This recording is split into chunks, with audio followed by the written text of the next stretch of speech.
Canada, the second largest country on Earth, famous for its epic wilderness. From the Rocky Mountains to the Great White North. Breathtaking, rugged, and immense. It's a rich and varied wonderland which supports some of North America's most iconic species. Theirs is a world of extremes. Their life at the mercy of the elements. Every season brings new challenges. It'll take strength and tenacity, courage and resilience, skill and good fortune, just to make it through a year in the wild.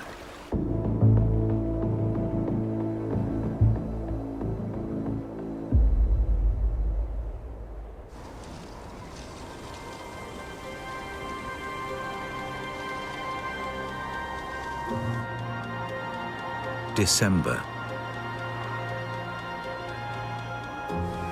Days are at their shortest. With less sunlight, temperatures start to plummet, transforming both land and sea. Surviving the next few months will test every nerve and sinew.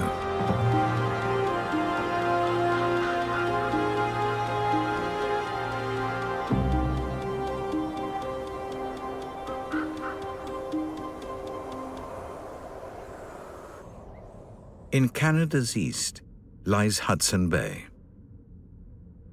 a vast body of water twice the size of France. On the bay's western shore, near the town of Churchill, a male polar bear is restless.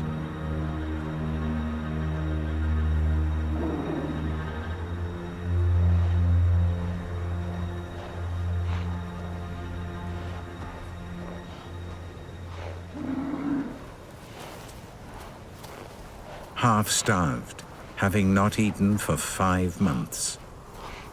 He is waiting for winter to deliver salvation. When the sea freezes over, he can head out onto the ice to hunt seals. He's not alone. Polar bears are gathering from miles around.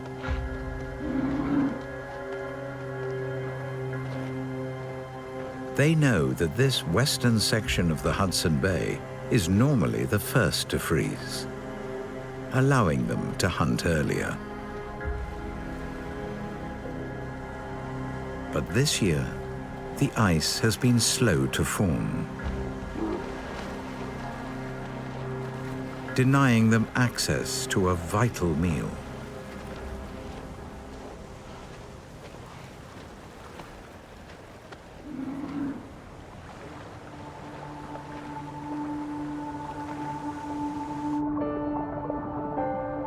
Seals are also waiting for the sea ice to form, so they can haul out and give birth. Both must wait. The ice can only form once the sea temperature is low enough.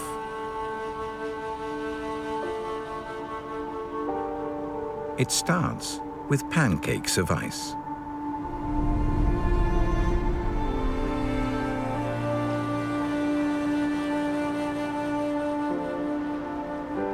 Which grow and gather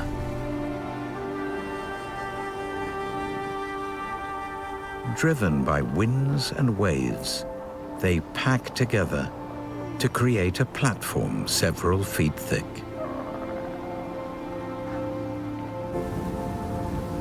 But this year, southerly winds are keeping the ice way out at sea.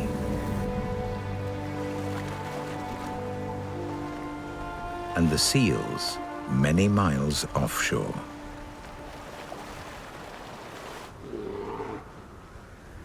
He doesn't have the energy for a long swim, so is trapped on the land, slowly starving. To save energy, he's been doing very little.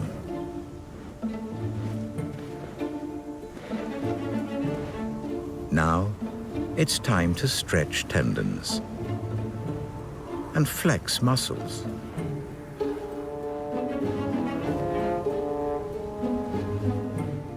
So that he's nimble enough once the ice returns.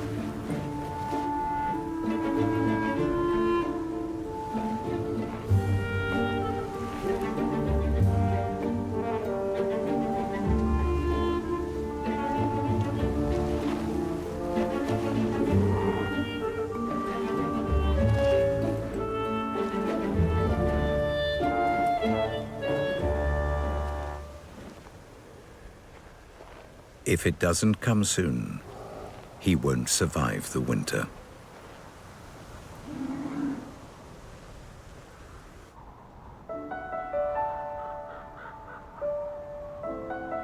"50 miles inland from the bears, in a traditional polar bear denning area, a pregnant female is about to start hibernating. She's hardly eaten since summer and must now lock herself away in a snow cave to give birth. When she next sees the sun in February, she'll have cubs in tow.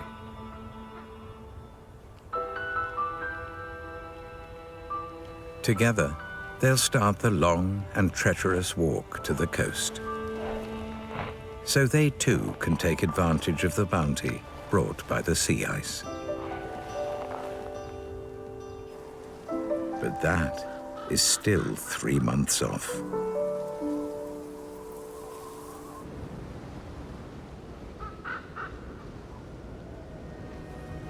Temperatures are still dropping, and animals that don't hibernate have no choice but to tough winter out. For this snowshoe hare, the priorities are simple. Find enough food to eat and avoid being eaten. Its winter fur helps it to stay hidden, but it must always remain on high alert.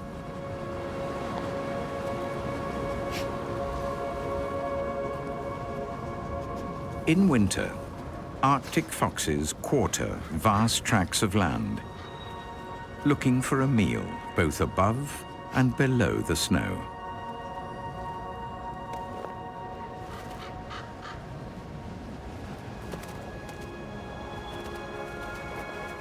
Their fur is more than just camouflage. It's twice as thick as their summer coat, and a dense layer of underfur keeps even the coldest Arctic air at bay. Ahead lies one of the most brutal winters on the planet, and only the best adapted will make it through.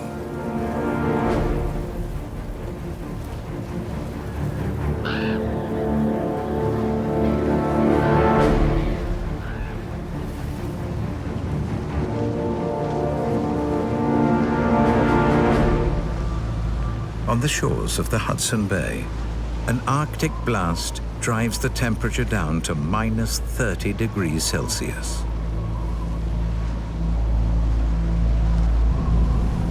Most animals hunker down on days like this.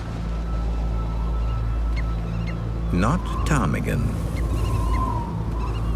They face the Arctic winter head-on.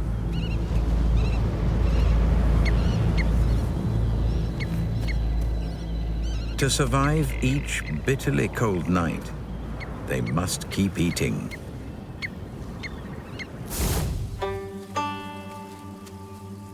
Back in the autumn, the ptarmigan's brown and black plumage helped them blend in with the tundra vegetation, so they could hide from predators like this red fox.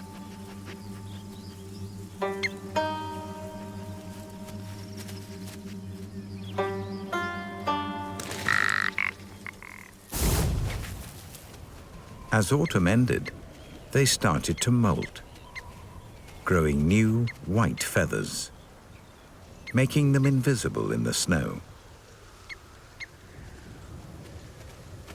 Feathery feet allow them to move swiftly over soft snow, and their camouflage keeps them well hidden, but only if they stay on the ground.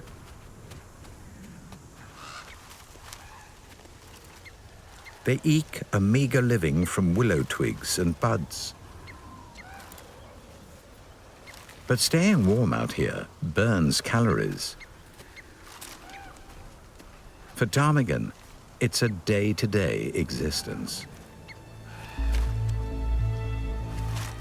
As evening approaches, they head higher up the willows, where buds are more tightly packed.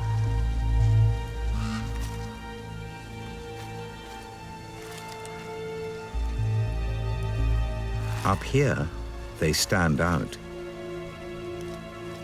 drawing the attention of a hungry young snowy owl. Ptarmigan are not her usual prey, but she's desperate. Keen eyes help her detect the slightest movement.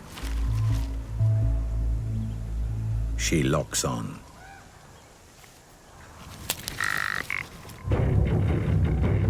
With a 5-foot wingspan, she prefers to hunt in the open.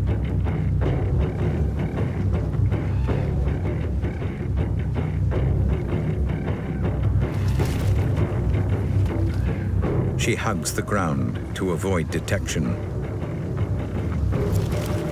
But ptarmigan work together, and when the danger is spotted,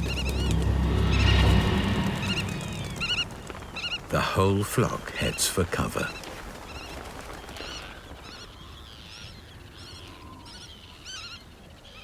If this snowy owl is to survive the winter, she must hone her hunting skills. As for the ptarmigan, they must hope they've eaten enough to see them through the long night ahead.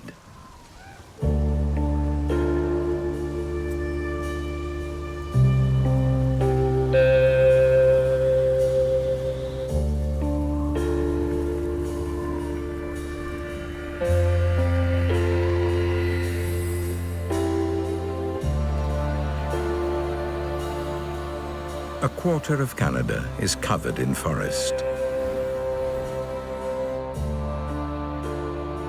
It spans the entire continent, from Yukon in the west to Newfoundland in the east.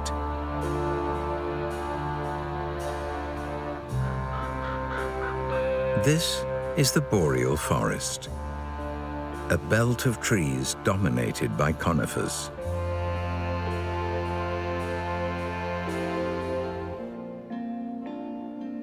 90% of birds that spent summer here have left for warmer climes. And now, the forests are silent.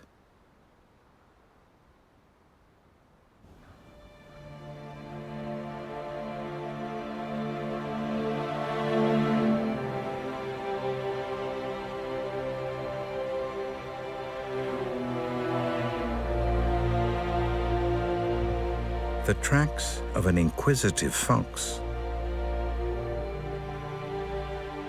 and a wisp of warm air reveal a beaver lodge.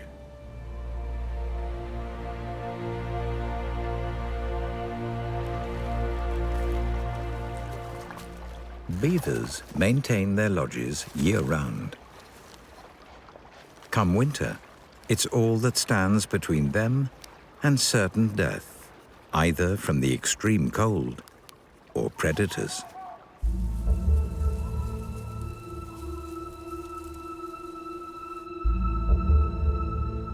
Their pond frozen, they're locked away under the ice.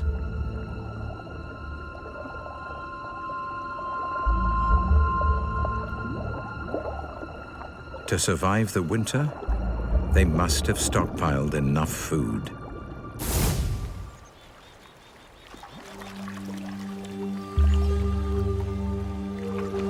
Two months ago, temperatures started to drop.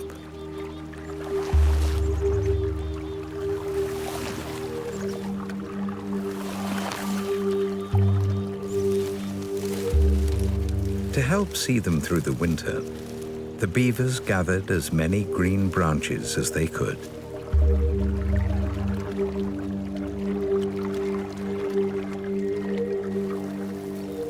And stashed them under the ice.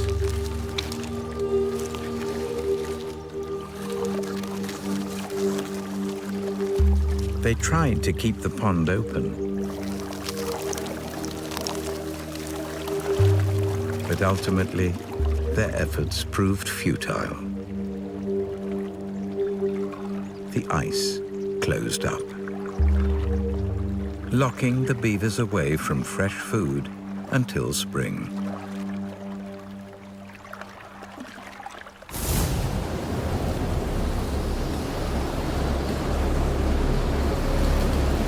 Outside, it's like the Arctic.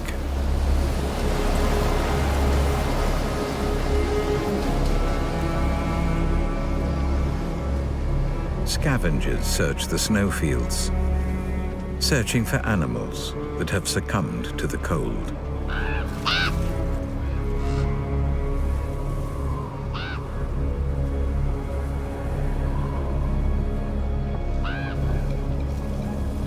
Inside their lodge, the beavers are warm.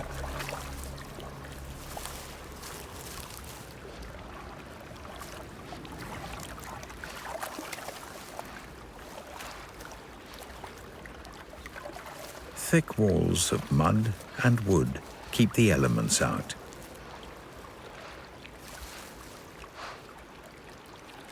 They'll survive as long as they have stored enough food. And winter doesn't drag on for too long.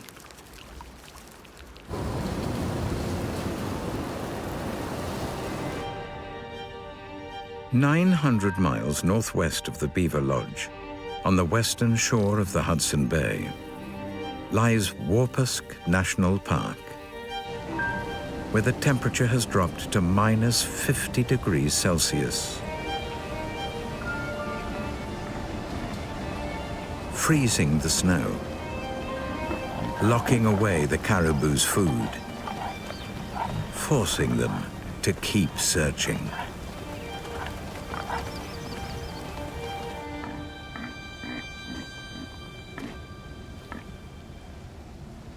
If they're to eat, they must find areas of soft snow, where they can reach the plants and lichens below. The old and the weak will struggle and gradually succumb to starvation, making them easy prey for wolves.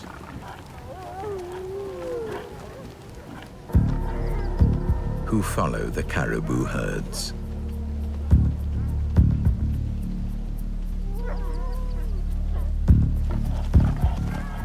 Preying on the vulnerable.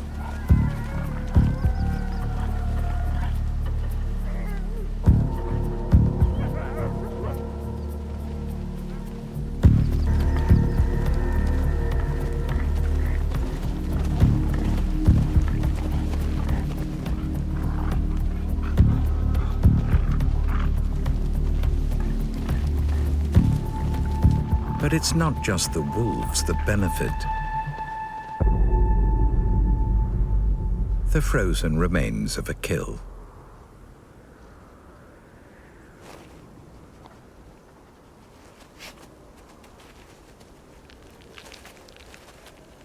An Arctic fox picks what it can from the bones.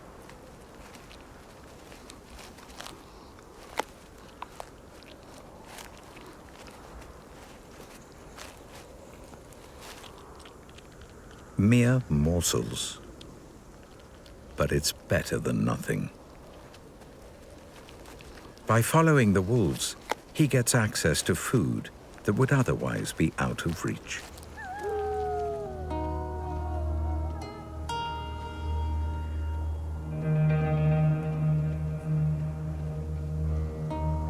But he mustn't get too close, or he risks becoming prey himself.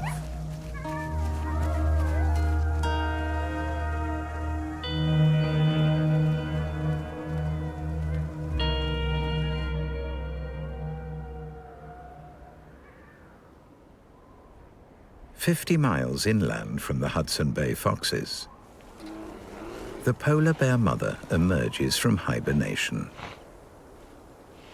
She checks the coast is clear with her keen sense of smell. She cleans her fur in the snow. It's her first stretch since locking herself away 3 months ago.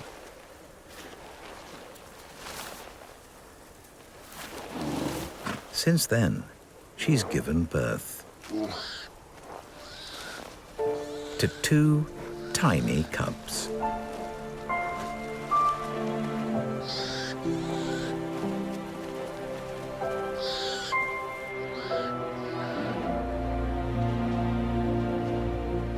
This is one of their first forays into the great outdoors.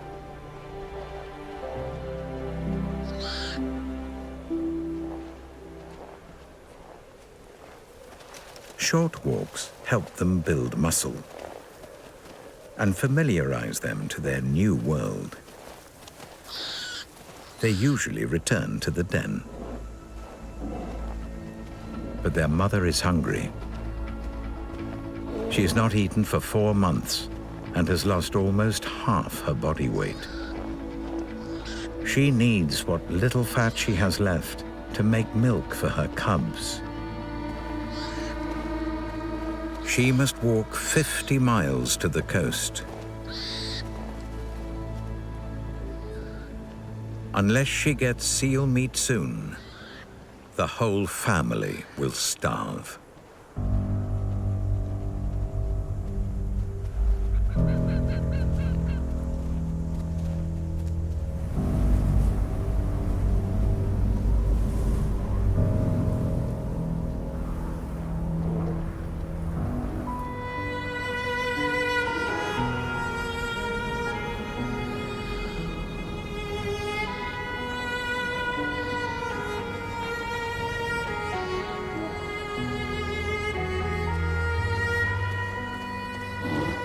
She dug her den far from the shore to keep her cubs safe from male polar bears, who will kill and eat cubs that are not their own.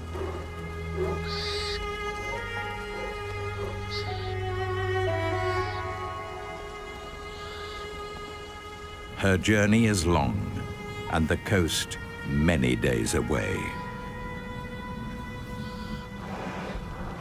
But she can only travel as fast as her cubs will allow.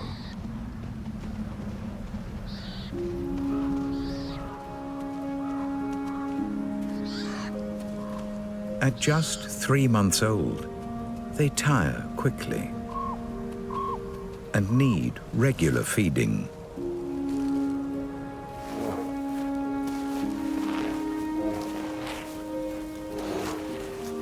She prepares a temporary nursery at the base of a tree. Sheltered from the wind, the cubs can play.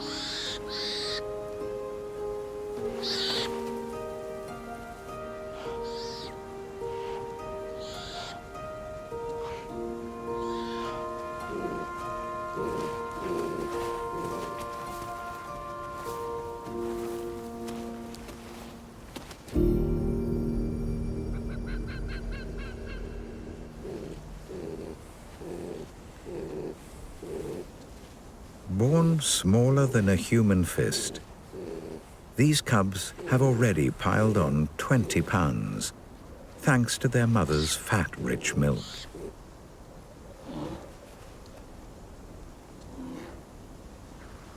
But she's running on empty and must eat soon.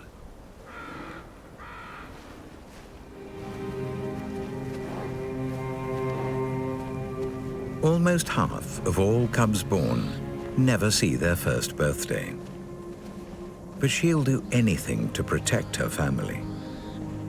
If they can survive this life or death journey towards the sea ice, there's a good chance they'll spend the next 2 years together.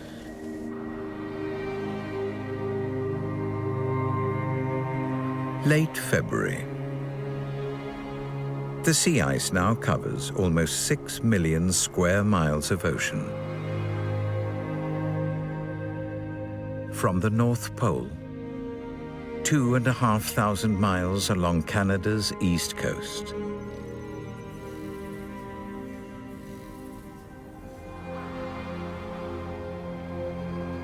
It's the perfect nursery for 250,000 harp seal pups.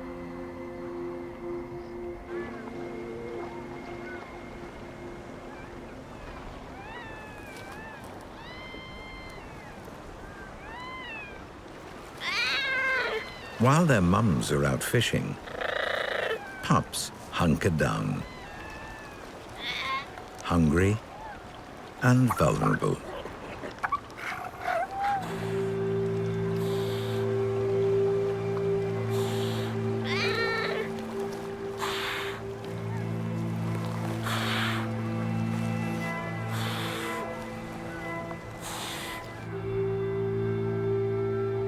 With so much sea ice and so many pups to choose from, it's a wonder the mothers can find their way back.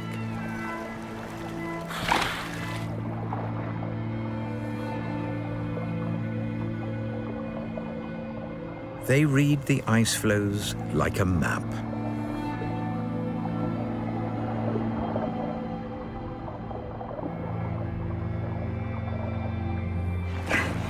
And once close, listen for the cry of their own pup.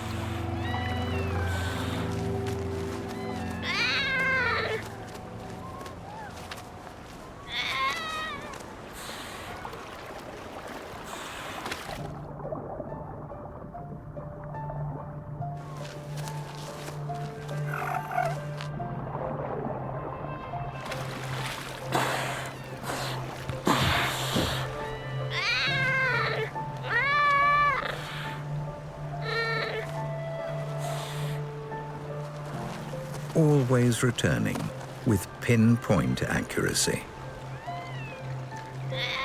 Milk is too precious to waste on the wrong pup, so she double checks with a sniff and then lets him feed. She'll only nurse him until he's 12 days old. That's when she must leave, find a partner and breed again. So it's essential he grows up fast.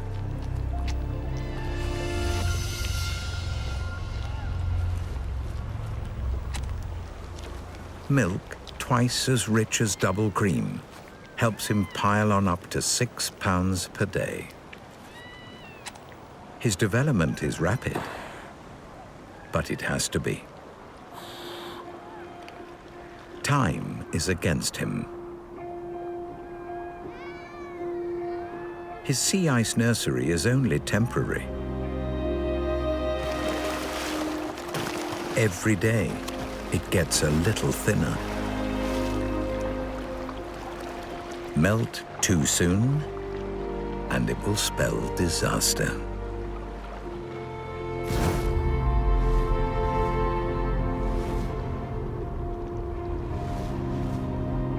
Just 8 years ago, the sea ice broke up overnight. While the pups were too young to swim. Cast adrift, they were pitched into the sea and washed away by waves. It's thought that every pup born that year drowned.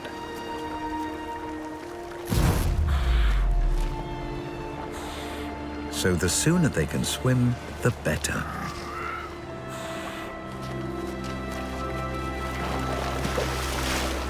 His mother tries gently, coaxing him in.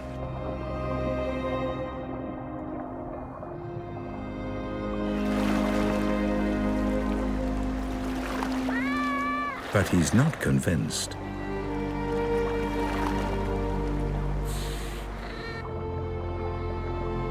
So she dives out of sight.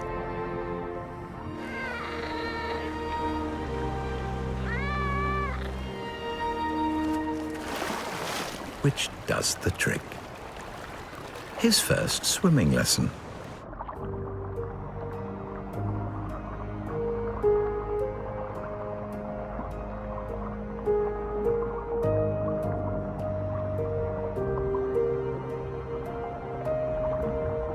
He stays close to the surface, under the watchful eye of his mother.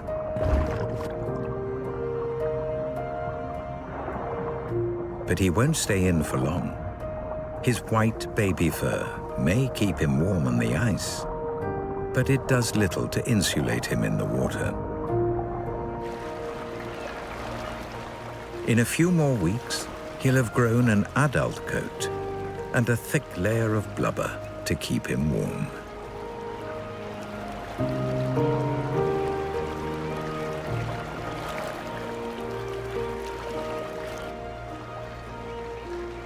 Like all this year's seal pups, he just needs the sea ice to last a little longer.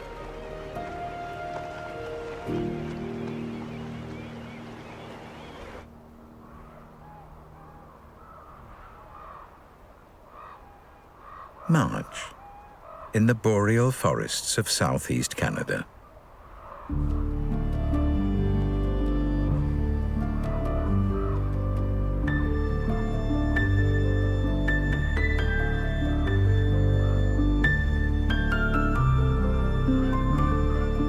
Late winter snowfall cloaks the conifers.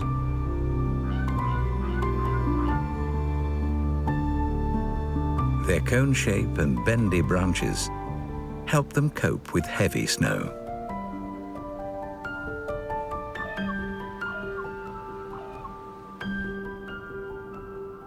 "10 feet of snow falls here annually, making it hard for animals to move around on the ground.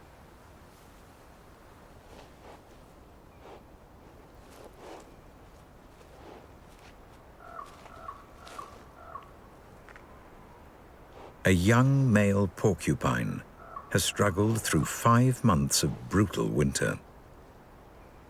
This fresh covering of snow makes life even harder.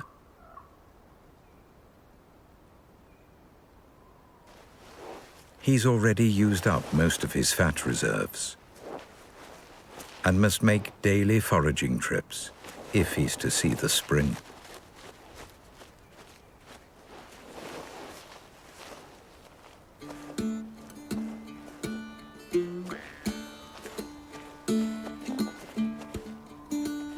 The deep snow has locked away shrubs and grasses, and most trees have dropped their leaves. So he must travel further and for longer to feed.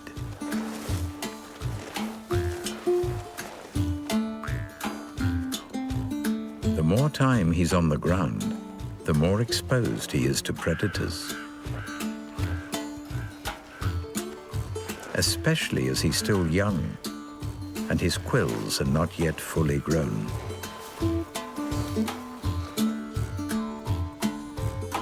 His only food is high up in the tree canopy.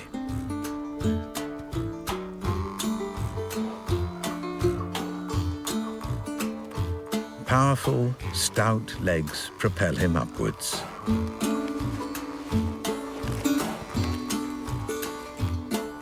Long claws and leathery foot pads provide grip.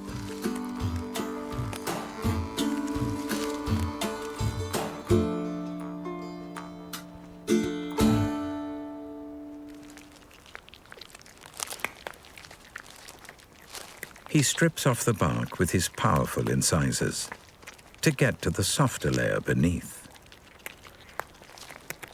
But it's still only slightly better than eating cardboard.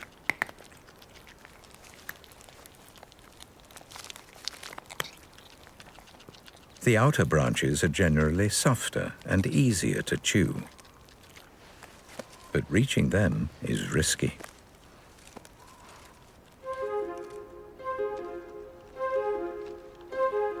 If the branch breaks, it could be fatal. A study revealed that 30% of porcupines have broken bones, probably caused by falling from a height.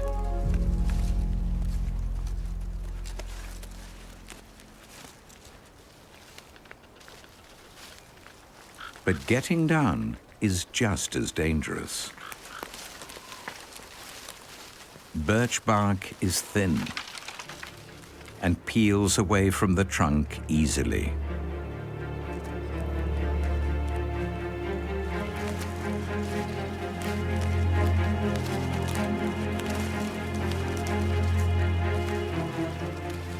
His broad, flat tail gives him extra grip and acts like a brake.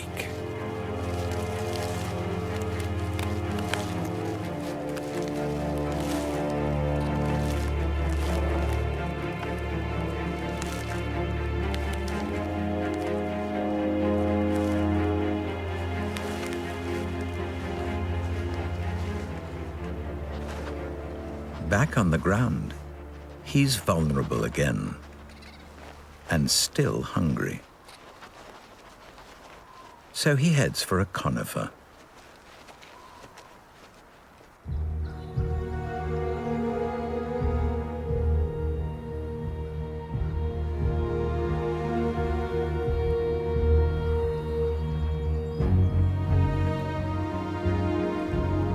Pine needles are toxic to most animals, but not to porcupines. Instead, they're an essential source of nutrients.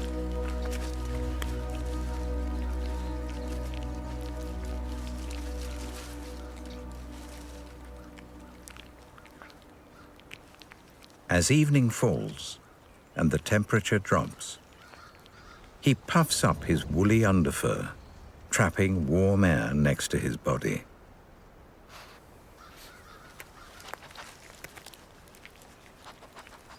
After foraging for 8 hours,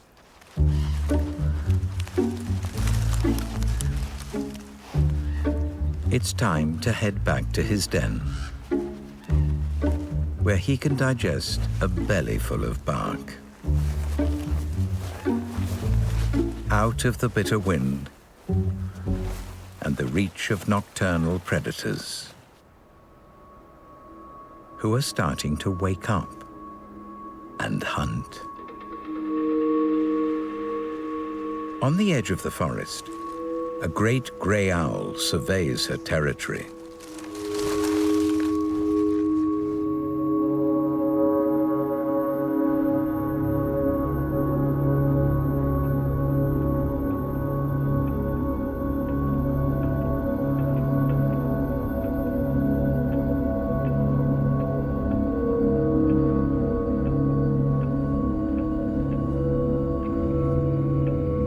With a 5-foot wingspan and standing 2 feet tall,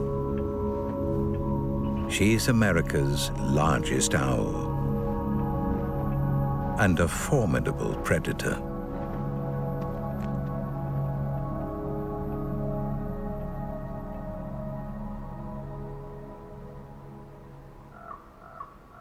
But she's not interested in the porcupine. She specializes in hunting smaller rodents. She needs to catch 7 every day just to stay alive.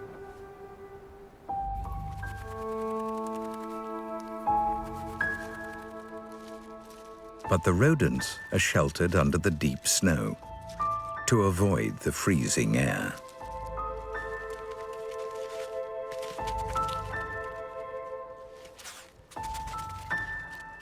Tunnels let them creep from sleeping quarters to feeding grounds without being spotted.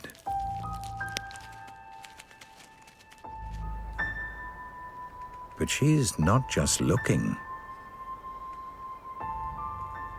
She's listening.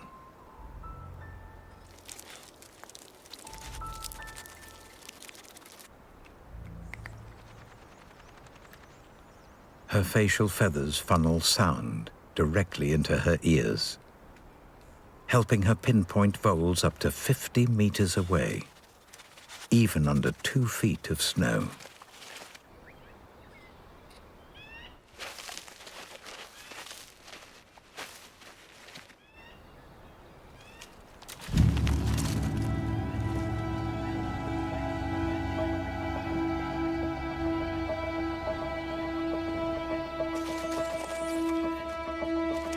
Swooping in, low and fast.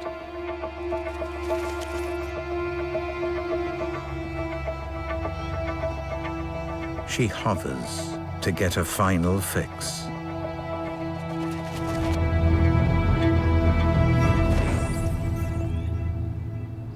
But the vole gets away.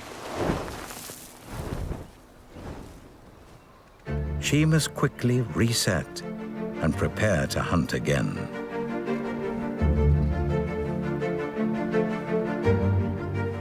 Every miss costs her dear,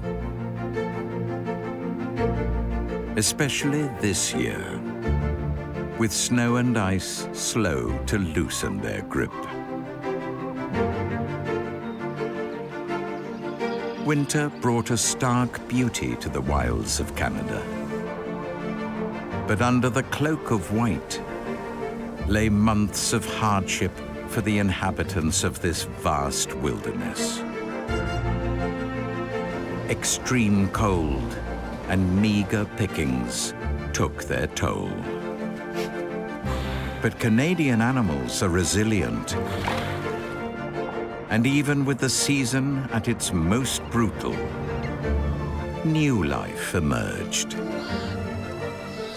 Polar bear cubs took their first glimpse of the world outside of their den, and so began their first year in the wild.